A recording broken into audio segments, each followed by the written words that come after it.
믿음의 삶에 대해서 이런저런 생각을 할 때마다 그 삶이 허락된 것이 얼마나 큰 은혜인지를 새삼 깨닫게 됩니다. 우리가 아침에 일어나서 교회를 오고 찬송을 부르고 기도를 하고 말씀을 읽을 수 있다는 것 자체가 어쩌면 그냥 지난주에도 있었고 그 지난주에도 있었고 오늘도 일어나게 되는 당연한 일인 것 같지만 사실은 이것조차도 하나님께서 우리에게 주신 엄청난 큰 은혜가 아닐 수 없다고 합니다. 오늘 아침에도 오면서 내가 교회로 올 수 있구나. 물론 교회로 오면서 찬송가를 듣진 않았죠. 교회로 오면서 가요를 많이 듣는데 들으면서도 교회를 내가 갈 수 있구나. 그런 큰 은혜가 나에게 주어져 있구나라는 생각을 혼자 스스로 하고 있습니다. 주중에라도 얼마나 큰 많은 일들이 일어날 수 있겠어요? 그죠? 하지만 그 가운데서도 그렇게 찬송을 할 수 있고 기도할 수 있고 교회에 와서 설교할 수 있고 설교를 들을 수 있고 할 수 있는 말씀을 또 접할 수 있는 기회가 얼마나 큰 은혜인지를 깨닫게 되었습니다.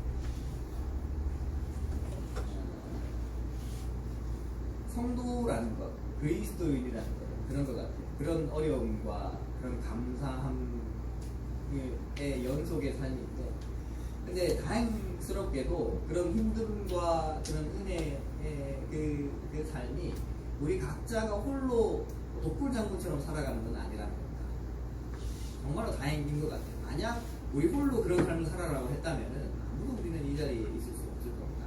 너희 혼자 그 믿음을 지켜내라고 했다면 다행스럽게도 하나님께서는 교회라는 것을 우리에게 허락하셨고 성도라는 그 모임, 그 교회의 유기적인 연합을 통하여서 우리는 서로 간에 그 하나님의 은혜를 또 나누고 공유하고 말씀을 깨달은 것을 나누면서 함께 그런 교회로서 이루어낼 수 있는 것이죠.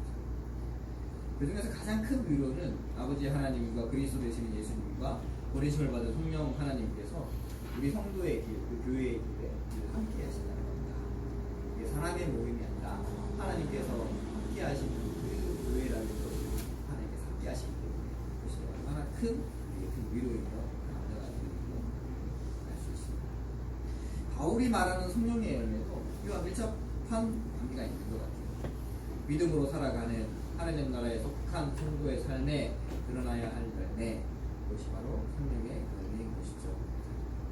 사랑, 희락, 그리고 오늘 살펴보게 될 화평은 바울이 말하는 성령의 열매입니다. 초대교회 성도들도, 우리 믿음의 성도들도 힘을 다하여서 그렇게 하나님을 믿는 사람으로서의 그런 삶의 모습, 또 믿음 그렇게 지켜내면서 살았습니다. 또한 동시에 이 성령의 열매라는 것, 성령 하나님을 받은 이후에, 성령 하나님을 안 이후에, 깨달은 이후에 그렇게 살아내야 된 그리스도인으로서의 그런 바울이 우리에게 전해주는 숙제인 것 같기도 해요. 동시에 또한 자부심이기도 합니다. 오늘은 성령의 열매 세 번째에 위치한 화평에 대해서 한번 보려고 합니다. 화평은 평화죠, 평화입니다. 말 거꾸로 돌립니다. 평화, 거꾸로 돌립니다. 영어 성경에 보니까 그냥 조이라고 나와 있더라고요. 기쁨이에요, 기쁨. 아, 그러겠어요. 순간 착각했네요. 그러네. 이거 지난주에 생각했던 건데 이번 주에 갑자기 생각이 나네. 화평은 피스도 피스. 네. 평화로움을 좋아하지 않는 사람은 별로 없을 겁니다. 바쁜 일상과 어려움의 연속의 삶이 아닌 평화롭고 싶은 마음은 누구에게나 있을 겁니다. 저도 마찬가지예요. 이제 학교에서 이런저런 일들을 연속에 있으면서 있다 보면은 정말 평화롭고 싶은 날이 있어요. 그냥 쉬고 싶은 날. 아무 일도 일어나지 않았으면 싶은 그런 날이 있어요. 마다 이제 그런 포인트가 다 다르겠죠. 최근 들어서는 도시에 사는 사람들한테는 시골에 대한 어떤 동경이 있는 것 같아요. 그러니까 이게 나이가 많고 적음을 떠나서 시골에서 좀 평화롭게 한적한 시골의 삶을 살고 싶다. 뭐 사람에 따라 좀 다르긴 하겠지만 어떤 사람들은 도시의 삶을 좋아하긴 하더라고요. 경치 좋고 공기 좋은 곳에 전원주택을 지어놓고 작은 텃밭과 정원을 가꾸고 이렇게 아침에 일어나서 이렇게 데크에 나와서 모닝커피 한 잔 마시고 그런 삶이잖아요. 책 한 권 읽고 그런 삶, 외롭게 살아가는 그런 삶을 누구나 한 번쯤은 꿈꿔보지 않을까. 그런 평화로운 삶을 누구나 한 번쯤은 꿈꿔보지 않을까 싶어요. 그런데 시골에 살다 보니까 이게 시골의 삶이라는 것이 결코 만만치 않다라는 것이 절실하게 깨달았습니다. 평화롭고 싶어서 시골에 온 사람들 중에 지역 주민과 갈등이 없는 사람은 거의 없어요. 이 지역에 온 사람은 항상 그 토착민과 원주민과 갈등이 있습니다. 그리고 작은 텃밭과 정원이라도 가꿀 유난이면 텃밭 다들 해보셔서 아시겠지만 얼마나 작은 텃밭이라 하더라도 얼마나 많은 손이 가는지 알 수 없어요. 수고를 많이 해야 그것을 깨달을 수 있는 것이죠. 넓게 잘 깔려져 있는 마당의 잔디들이 좋죠. 좋아요. 근데 그 잔디, 그렇게 보기 좋은 잔디를 만들어내기 위해서 얼마나 많은 잔디를 깎아야 되고 또 비료를 줘야 되는지 알 수 없습니다. 탐스러운 복숭아와 옥수수 등과 같은 열매를 먹기 위해서도 가지를 정리해 주어야 되고 끊임없이 물을 주어야 되고 비료와 거름을 주어야 하는 사실을 아는 사람은 많지 않습니다. 사람들은요 시골에 와서 보이는 것만 보고 저렇게 살았으면 좋겠다 막연한 환상을 가지고 있는데 그 속에 들어와서 막상 살아보니까 얼마나 힘든 삶인지 알 수 없습니다. 비 한 번 오면은 텃밭에는 어떻게 되랍니까? 풀밭이 되죠. 풀밭. 김을 매도 안 돼요. 나중에 어떻게 합니까? 개초대를 치든지 뭘 덮든지 이렇게 하는 수밖에 없어요. 근데 사람들은 도시 사람들은 모르죠. 그냥 이제 있는 것만 보이는 거야. 여유로움과 평화로우면 그저 보이는 것이 전부가 아닙니다. 그것을 유지하기 위해서, 그것을 이루어내기 위해서 그만큼의 헌신과 희생이 필요한 겁니다. 좋은 잔디밭을 유지하기 위해서 열심히 잔디를 깎아야 되고요. 탐스러운 열매를 맺기 위해서 열심히 물을 줘야 되고 가지를 쳐야 되는 겁니다. 땡볕에서 그 일을 해야 되는 겁니다. 그래야지 평화로운 아름다운 곳을 나타나는 겁니다. 많은 사람들이 평화를 소망하지만 그 평화를 위해서 애를 쓰는 것은 별로 하고 싶어 하지는 않는 것 같아요. 단지 평화스러움이란 그 열매만 얻고 싶어 할 뿐인 것 같습니다. 자, 평화로운 가정은 누구나 다 꿈꾸는 그런 가정입니다. 근데 이 평화로운 가정을 누구나 다 꿈꾸지만 이를 위해서 많은 사람들은 다른 가족 구성원들을 재촉하고 심지어 비난하지만 정작 자기 자신은 변화되지 않으려고 하고 정작 자기 자신은 하지 않으려고 하는 모습도 많습니다. 네가 바뀌어야 돼. 평화로운 가정이 되기 위해서는 내 아내가 바뀌어야 돼. 내 자녀가 바뀌어야 되는 거지. 내가 바뀌어야 되는 건 아니다. 이렇게 생각을 합니다. 반대도 역시 마찬가지죠. 내 남편이 바뀌어야지 내가 왜 바뀌어야 돼? 아이들도 마찬가지일 겁니다. 우리 부모가 바뀌어야지 내가 왜 바뀌어야 돼? 지적으로 사람들은 그렇다는 거예요. 아이러니하지만 평화를 꿈꾸는 것만큼 내가 애를 써야 하는 것은 당연한 것입니다. 세상이 말하는 평화는 이런 겁니다. 세상이 말하는 평화. 많은 사람들이 많은 종류의 평화를 꿈꾸며 삽니다. 하지만 그 평화라는 것은 일시적인 것이죠. 한계를 가지고 있는 것이 명확한 것이죠. 당연히 갈라디아서에서 바울이 말하고 있는 평화는 이런 세상의 평화가 아니든 분명합니다. 오늘 본문으로 택한 마태복음 5장 9절은 예수님께서 말씀하신 팔복 가운데 있는 한 부분인 것이죠. 8가지 한 부분입니다. 사실 마태복음 5장 8복으로 시작을 하는데 마태복음 5장은 굉장히 중요한 부분입니다. 마태복음 4장에서 예수님께서 공생의 사역을 시작을 하십니다. 마지막에 시작을 하신다는 얘기가 나와요.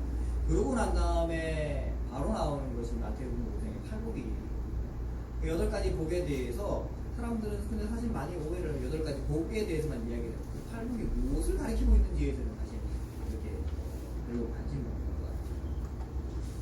한번 보실까요? 마태복음 5장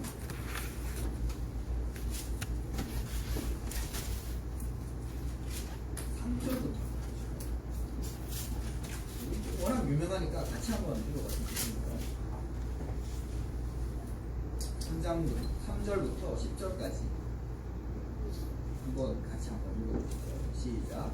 심령이 가난한 자는 복이 있나니 천국이 저희 것이며 애통하는 자는 복이 있나니 저희가 위로를 받을 것이며 온유한 자는 복이 있나니 저희가 땅을 기업으로 받을 것이며 이에 들고 공하는 자는 복이 있나니 긍휼히 여기는 자는 복이 있나니 저희가 긍휼히 여김을 받을 것이며 마음이 청결한 자는 복이 있나니 저희가 하나님을 볼 것이며 합격케 하는 자는 복이 있나니 저희가 하나님의 아들이라 인거를 받을 것이며 의를 위하여 평강을 받는 자는 복이 있나니 천국이 저희 것이며. 거기까지. 팔복은 헬라어로 보면은 미래시대로 적혀 있습니다. 천국이 왔다는 것이 아니라 천국은 이런 사람들의 것이야 라고 이야기합니다. 근데 뭐 다들 알고 계실 것 같은데 3절 팔복을 시작하는 3절과 팔복을 마무리하는 10절은 같은 맥락으로 지납니다. 심령이 가난한 자는 복이 있나니 천국이 그들의 것이죠. 그리고 10절은 그를 위하여 박해를 받는 자는 복이 있나니 천국이 그들의 것이죠. 같습니다. 헬라어로 천국이 그들의 것이며 천국이 그들의 것이죠. 이런 걸 이제 성경에 이제 그 신학자들 연구를 할 때는 샌드위치 구조라고 얘기를 하는데 앞과 뒤를 또 같이 맺고 있는다고 해서 샌드위치 구조라고 하는데 그 팔복은 무엇에 관한 이야기가 될까요? 천국에 관한 이야기거든요. 8가지의 그 부분 하나님의 나라에 관한 이야기가 됩니다. 예수님께서는 제자들을 모아놓고 이렇게 얘기를 하고 있습니다. 하나님의 나라는 이런 식입니다. 너희들이 앞으로 하나님의 나라를 경험하게 될 텐데 누구를 통하여서? 예수님을 통하여서 하나님의 나라를 경험하게 될 텐데 그 하나님의 나라라는 것은 이런 사람들을 위한 것이야 라고 이야기하는 것이 팔복의 말씀. 그래서 팔복의 말씀은 굉장히 중요하죠. 그 중에 한 가지가 바로 화평입니다. 제가 다시 한번 읽어볼게요. 화평하게 하는 자는 복이 있나니 하나님의 아들이라 일컫음을 받을 것이다. 예수님께서 말씀하시는 화평은 단지 복의 차원을 넘어서서 팔복 안에서 이해한다면 하나님의 나라와 연관입니다. 화평하게 하는 자, 그것은 하나님의 나라와 연관입니다. 만약 하나님 나라에 속하지 않은 화평은 예수님의 이야기라면 화평이 아닌 걸 이야기하고 할 수 있는 것이죠. 하나님 나라에 속한다는 것은 지극히 당연하게도 교회에 속한다는 것이고 하나님께 속한다는 것, 하나님 나라의 백성이 된다는 것이죠. 이는 곧 예수님을 그리스도라고 부르는 것입니다. 이로 미루어보건대 세상에서의 화평은 사람들의 안락함과 편안함과 관계되어 있지만 성경에서 말하는 화평은 안락함과 편안함과는 관계없는 예수님과 나와 어떤 관계가 있는지 하나님과 나와 어떤 관계가 있는지가 화평의 절대적인 기준이죠. 성경 곳곳에서요 이런 이야기는 많이 등장을 합니다. 우리 사사기 한번 봤었잖아요. 사사기에서 핵심이 뭐였었습니까? 기억이 나시는지 잘 모르겠는데 사사기 핵심은 샬롬과 엔샬롬이에요. 샬롬은 평안을 말하는 거거든요. 엔샬롬은 평화롭지 않다는 거예요. 사사기의 핵심은 샬롬과 엔샬롬이에요. 평화롭냐 평화롭지 않느냐. 그 패턴이 계속 사사기에서 등장을 합니다. 어떤 식으로 등장을 할까요? 사사기의 패턴은 우리가 예전에 한번 했었어요. 이스라엘이 여호와의 목전에서 악을 행하죠. 그때 여호와께서는 이방인들의 손에 이스라엘을 붙이시고요. 괴로움을 받는 이스라엘이 여호와께 부르짖습니다. 그러면 여호와께서 사사를 보내셔서 그 일을 해결해 주시죠. 그 다음에는 이스라엘이 하나님을 찬양하고 예배합니다. 그 외에는 뭐가 나옵니까? 제일 마지막에 항상 등장하는 게 나오겠어요. 몇 년 동안 이스라엘에 평화가 있더라, 화평이 있더라. 그 이야기가 사사기 계속 등장합니다. 사사기가 말하고 있는 이 평화라는 것은 이스라엘에게 있는 평화라는 것은 단순히 외세 침입이 없는 그런 상태를 말하고 있는 게 아니에요. 그들이 하나님과의 관계에서 멀어져 있다가 그게 엔샬롬이죠. 평화가 없는 상태였어요. 그러다가 그들이 부르짖는 가운데 고난 가운데 부르짖는 가운데 하나님을 다시 찾게 되었을 때 그들이 진정한 평화가 임한다는 것이 사사기의 핵심인 것이죠. 결국 사사기가 말하는 평화라는 것도 그들이 이스라엘이 하나님과 어떤 관계가 있느냐 어떻게 서 있는가에 따라서 평화롭냐 평화롭지 않느냐를 이야기하고 그런 이야기가 성경에서 계속 나오는 거예요. 하나님께 속해 있으면 평화로운 것이고 그렇지 않으면 평화롭지 않은 것이 되는 것이죠. 그리고 이 핵심은 성경 전반에 흐르고 있으며 팔복에서 예수님께서 말씀하신 화평 역시 마찬가지입니다. 그런데 그렇다면은 화평케 하는 자라고 예수님께서 말씀하고 계십니다. 화평케 하는 자라는 것은 무엇을 의미합니까? 화평케 하는 게 도대체 무슨 말인가? 그냥 내가 뭐 문제 안 일으키면 화평하게 하는 것인가? 성경적인 어떤 논리로 따지면 그렇지 않다는 것은 우리가 감을 잡을 수 있어요. 에베소서 2장을 한번 보실까요?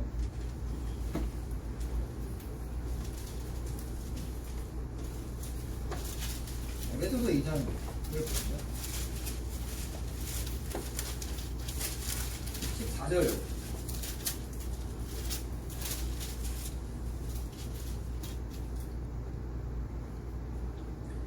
에베소서 2장 14절부터 보면 화평에 대한 힌트가 나옵니다. 제가 한번 읽어보겠습니다.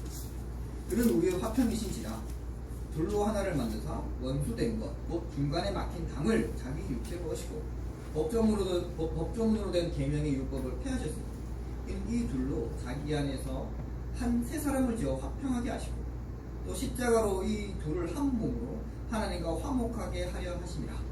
원수된 것을 십자가로 소멸하시고 또 오셔서 먼 데 있는 너희에게 평안을 전하시고 가까운 데 있는 자들에게 평안을 정하셨으니 이는 그로 말미암아 우리 둘이 한 성령 안에서 아버지께 나아감을 얻게 하려 하십니다.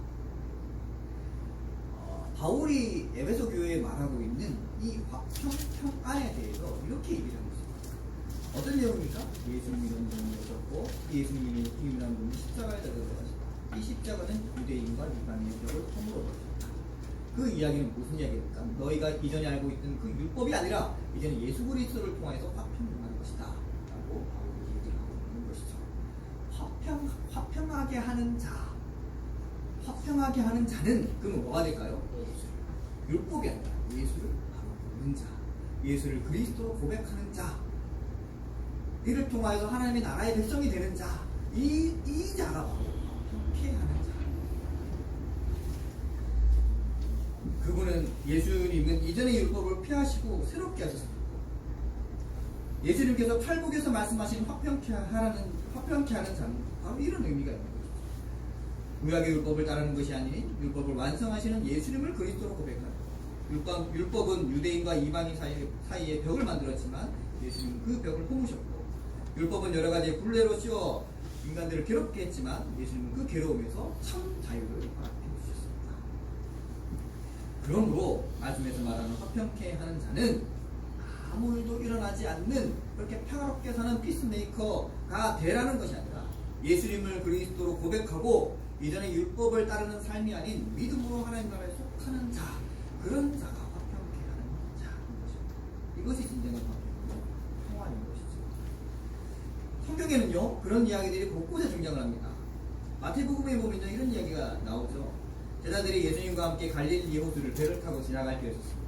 그때 큰 폭풍우가 몰아쳐서 곧 배가 뒤집힐 것 같았었어요. 타고 있던 제자들은 소리치고 비명을 지릅니다. 그 장면들 다 아시죠? 소리치고 이제 죽는다고. 다들 뱃사람이었었어요. 대부분 뱃사람이었음에도 불구하고 그 폭풍우에서 어찌할 줄 모르고 이제 죽는다고 소리치고 있을 때 예수님께서는 무엇을 하고 있습니까? 미리 주무시고 그리고 일어나셔서 제자들에게 이런 말씀을 하십니다.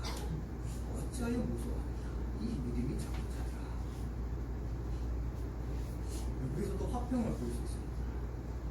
성경에서 말하는 화평은 폭풍우가 일어나더라도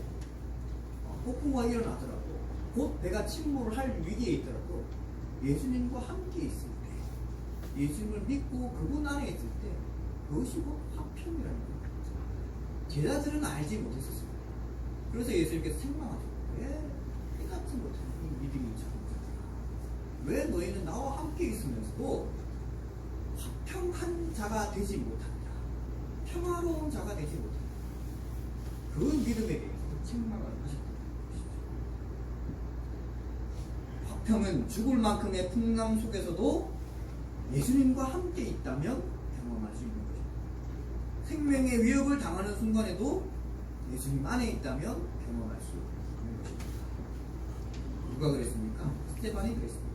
바울도 그랬습니다. 우리의 믿음에 많은 선배들이 그러했습니다. 살아가다 보면 크고 작은 일들이 수없이 일어납니다. 그 중에는 좋은 일도 있지만 그렇지 못한 일도 있습니다. 세상이 말하는 평화라는 것은 그런 것들의 연속적으로 나타나는 틈바구니에서 늘 불안한 삶을 살아가는 그 와중에 평안을 말할 수 있지만 성경에서 말하는 평안은 그런 것과 전혀 관계가 없음을 알 수 있는 것입니다. 그것은 순전히 하나님과 관계된 것이며 예수님과 관계된 것입니다. 그분을 그리스도로 믿음으로 하나님 나라에 속하여 산다는 것, 그 자체가 이미 평화로움이라는 것이죠. 그리고 그 화평은 영적인 것을 넘어섭니다. 그 화평 가운데 속한 사람은요, 실제로 폭풍 속에 있어서도 풍랑 속에 있어서도 견디는 힘을 얻을 수 있습니다. 바울이 그랬습니다. 넓은 바다와 같은 평온함이 그 내면에 자리할 수 있습니다. 그 평온함은 일상에 살면서 때로는 흔들릴 때도 있지만 견고한 반석 위의 집처럼 다시 평온한 가운데로 되돌아올 것입니다.